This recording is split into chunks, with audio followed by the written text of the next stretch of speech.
Good morning. Good morning, everybody. Hindi lang sang siya sa blay jigan le. Good morning, boys and girls. Good morning, boys and girls. Jadi ngala Facebook friends de mi to be mi ngen hi manina tu jing sang tu ngena katho mai na ya biswan ma biman in now mo ama ang payina adia ka lam ka songa mo musician te music tum deuh te chini mo patoy na ompia ina ti lai bi mo patoy na lai bi ompia ina to na pita kina ya bisan to nga mo lung tu ko masaing kizong ida na patoy na credit ay kile banga kipiang na te chini ma hi te penbel 2005 kuma zoma sta nong piai na to zo ama hi panding studio album bol na khonga be patoy na momento chi khong ma nga sa min aya nga mi mala patoy na pia penbel ama be hi panding ina kangai sun ningai suning mo ina to pai na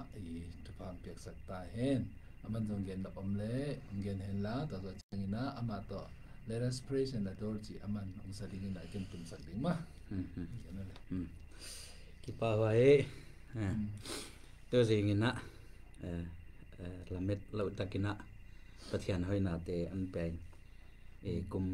kum lam pe ka kipana lungul na kanani zomi sunga adyakin lam ka sunga musician music tumte thapyak na nei poimo ki saina pathianina thuang ge na hi manina seblo thailo banga ngaina to ni na adyakin ya o khop sia cho khai kyanga sep swa theina un ne ka hi manina adyakin pathian kyang le an ki thwa pi o khop tama ki pa tho ka gen masa amen to jingina la kadi gi ge khat to ang live ti kai manuna siam ke le zong phamolo siam le zong hoi siam sina let us praise and adore chi la him songs kat la hang sading kaya ka pen na ngai sakan la ta to pasan min phat ni ama hoi na te zia ka hai tan me am thei hi manina chi de na hi ki pan pani mo for the glory of God pasian thu pi na ding vot simina chi khong ding dek sim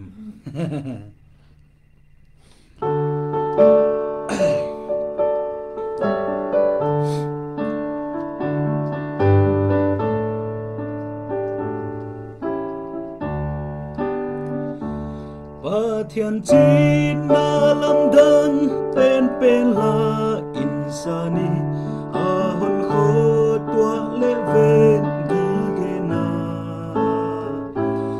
ikipum piak na gim nam tui bang zam to hen tu ma amaya i ki khop cha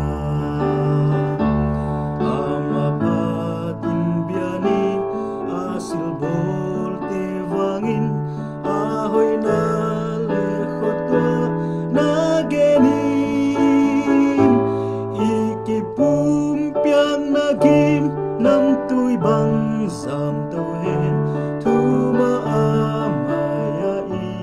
ki khop cha ahe pi na thil piak lam dang la insani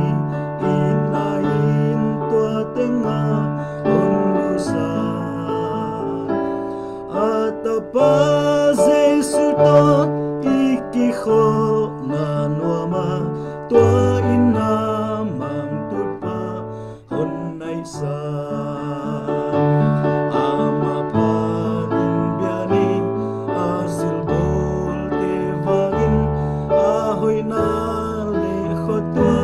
na genin ikipum piang na gim nam tui bang sam to hen tu khóc cha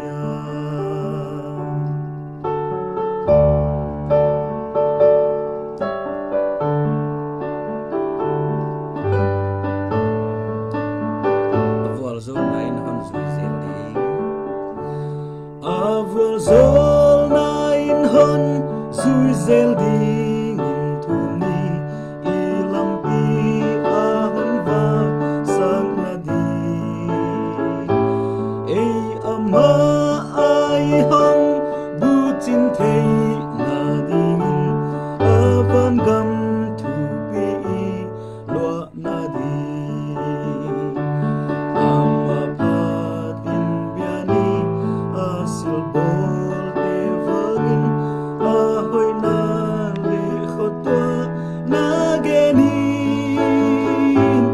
ikipum pian nagim nam tui bang sam to hen tuma amayai ki khop cha ama patin ama patin biani asil bol te vagin ahoy na le khotwa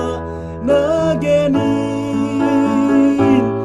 ikipum piang nagim nam tui bang sam to hen tuma amayai ki khop cha tuma amayai ki khop cha tupan angai khete azakhem pe thupa nam kim hon pek sakhen la zaide studio in nale thupa tam sem to wal tung ton na gwal zo na thupa pe ton tung hen si ka thum na he Amen. Tupa. bye Cibai. Thank you so much. Live ang etsak mi malkim. Wang len pasianin tu kum thak tu ni le som ni le ni sungina. Amma mai phang musakhen la happy na to imaban jada ang karson pita hen jena tu phang kwa kunge lungdam me lom lo te bye.